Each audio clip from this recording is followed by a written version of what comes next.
You're welcome along to another edition of Neil Treacy's Tide 5. Neil is in studio after a pretty disappointing Six Nations campaign for Ireland, but looking through our list of what we're going to discuss in today's episode, things aren't terminal.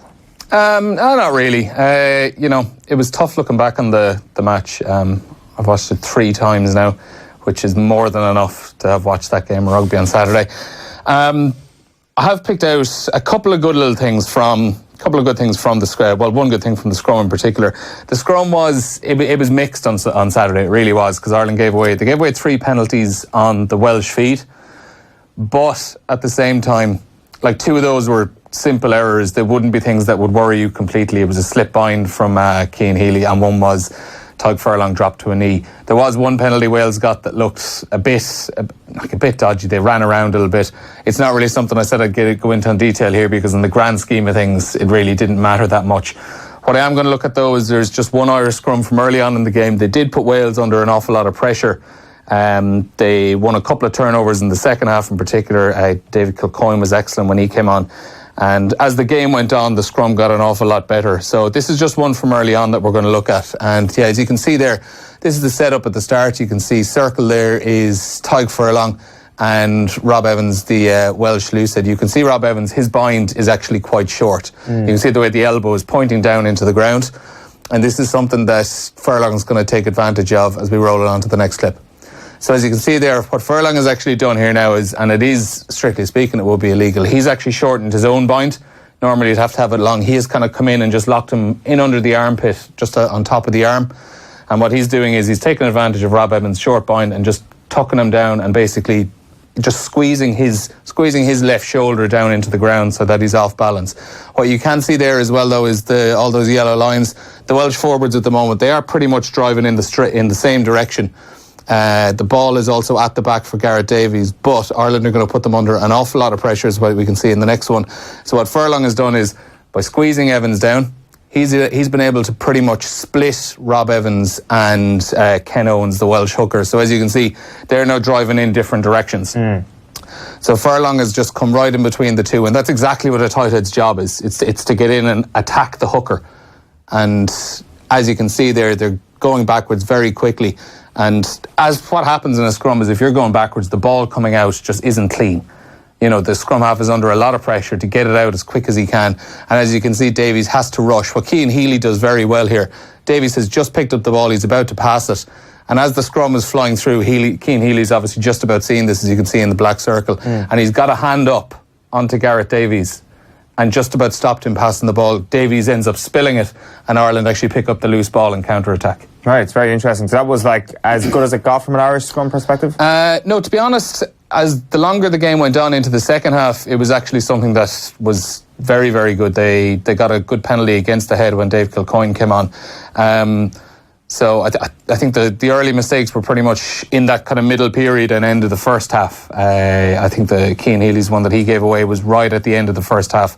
And Wales kicked it for 3 points, which ended up proving to be costly. But as the game wore on, Ireland actually did get on top of the scrum, and I think it's just something that wouldn't really worry you going into the World Cup. The other person we want to talk about from Saturday's game is Liam Williams. Yeah, this is a good one here now, because we spoke last week we had 2 examples last week when we did this. The first was when Ireland used this against France, where Keith Earl stood at the front of the lineout and kind of just hid in behind the maul and found that gap to go through for his try. And also the example of George North, where he went in as the first man in the line-out and stole those few yards. So as you can see here, Liam Williams has gone in as number 1 in the line-out. And we can actually see as well Tadhg Furlong and Conor Murray, probably because of what George North did last week, they're very wary of that ball going in short. Murray and Furlong, they're pretty much both locked onto the eyes of Liam Williams and Ken Owens, just wondering, are they going to go short? As we can see, if we roll it on though, they've decided no, they're actually going for a proper line out. They throw it towards the back. And you can see there Liam Williams, what he's doing, he's taking a big long loop around. We're going to roll it on again. So what happens here is Wales are actually setting up as if they're about to maul. They want to draw in a few of the Irish forwards, especially around the fringes, Cian Healy and Rory Best. Healy has gone in there already.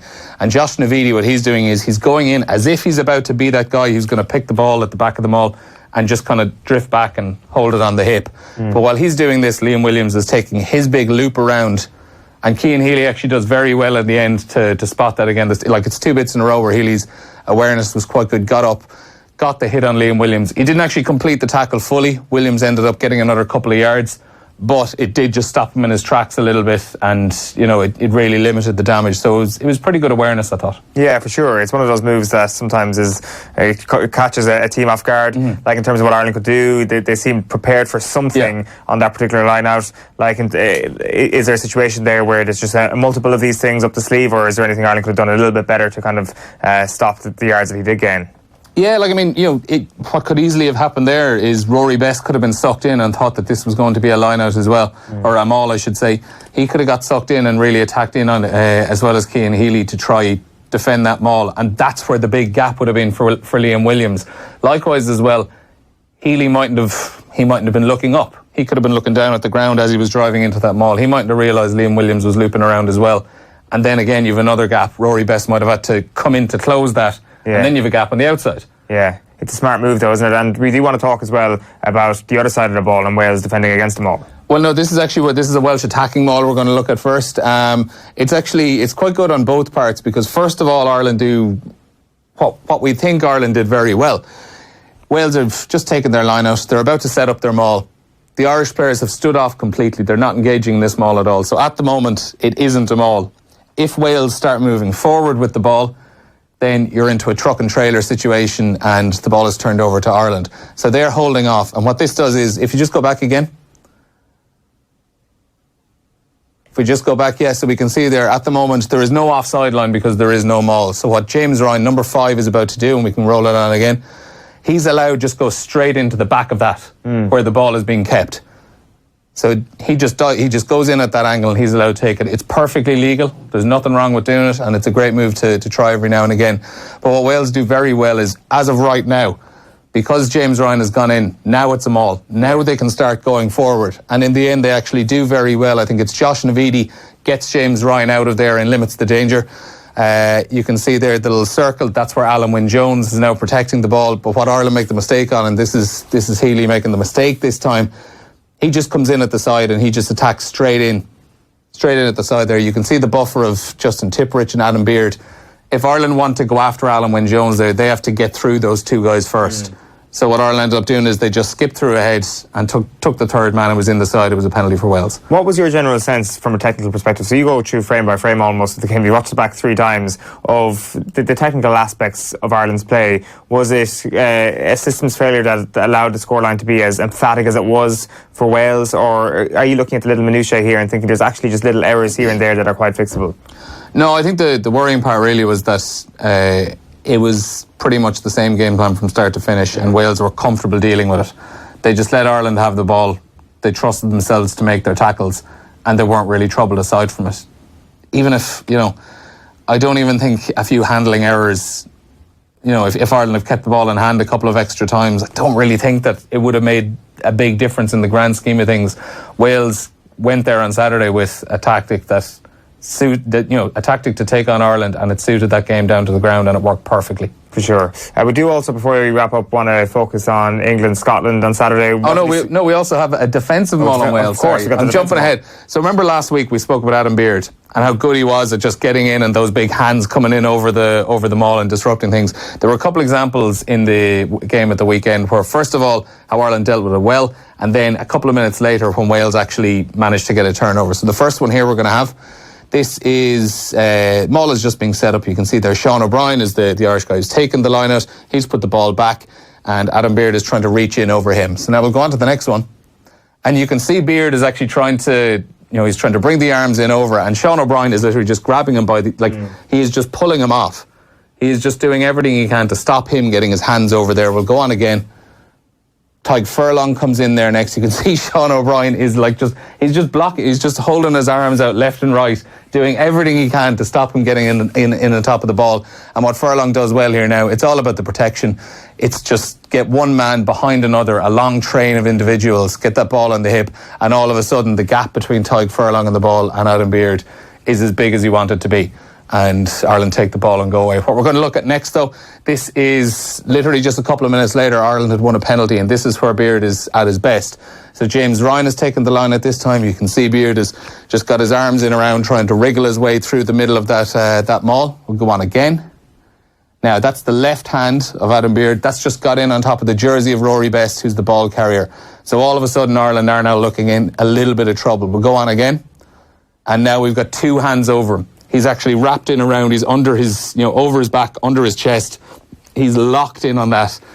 Like we were saying, like a snake last week, capturing its prey or something like that. It is just slowly capturing you. And then you can see how hard, James Ryan, Conor Murray, Rory Best are doing to try get that ball out as quick as they possibly can, because they know as soon as that hits the ground now, it's going to be a Welsh turnover ball. Yeah. And that's what happened. That's what it was. It's incredibly effective, isn't it? Yeah. Like, when it comes to disrupting a maul coming up against you, it seems like from what you've been speaking about over the last couple of weeks that Alan Beard is now right up there. He's put himself into that very top echelon of somebody who can be a disruptor in that regard. Yeah, he's huge. It's just about the size of he's what, 6'6", 6'7". And when you have so many players in a maul situation where they're trying to get down low, he's just reaching over. Yeah. And you just have, I think Sean O'Brien did very well in that earlier clip of just doing everything you can to try protect us. There was another example I remember later on in the game after Quinn Rue had come on, and he was pretty much just wrestling Adam Beard. It was like watching MMA or something like that, the two of them standing up in the middle of the maul, and he was just grappling him and trying to push his hands every way he could. And it did work. It's just, it can look very, very messy. The last example we have, though, is of a line-out move that Scotland tried in that game against England on Saturday. And it was a lovely, lovely idea. What they're doing is they're just throwing this ball way over the back of the line-out and getting their backline to come in and try catch it. So as we can see there, the ball is way up in the air. No one had gone up to try jump for it. So it's come down there now to Sam Johnson. He is charged up. He is taking it. And what he's going to do is he's just going to try and feed this into Byron McGuigan for a straight run in under the post. But what England have done very well is they have reacted to this. They have seen that a Scottish jumper hasn't gone up in the line-out, so they know this is going out to the back line. We need to come up as quick as possible. Scotland were very unlucky in the fact that, as you can see there, the tackle from Tuolangi, if I had the video to show you, it is a red card worthy offence. I don't know how Tuolangi hasn't been cited over it. It was definite head contact. But Owen Farrell is still there right in front of Byron McGuigan, ready to take him on. Even if Tuolangi's tackle had been legitimate, it's good English defence. It's all about the system, and these guys coming up together. Because last week when I came in, I was going to use an example from Super Rugby a couple of weeks ago, and just when I saw that a couple of days ago, I had to use this again. This is where this exact line-out works perfectly. So this is a game between the Bulls and the Lions in Super Rugby a couple of weeks ago. The throw is coming in. You can see just that black circle at the top. Yeah. Very top. So it's a complete overthrow. They've actually thrown guys up in the line-out. And what that's done, that's probably actually just about given them a half second of time to convince the opposition backline that they are actually going for a line-out. They can't come up and meet this. But the Bulls know exactly what they're doing. So their centre, Dylan Sage, is charging up. He's going to catch this.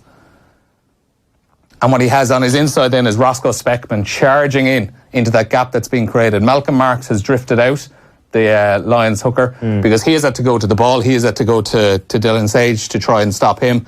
But all that's done is just created a massive hole for Roscoe Speckman to run into. And as you can see there, he's straight through.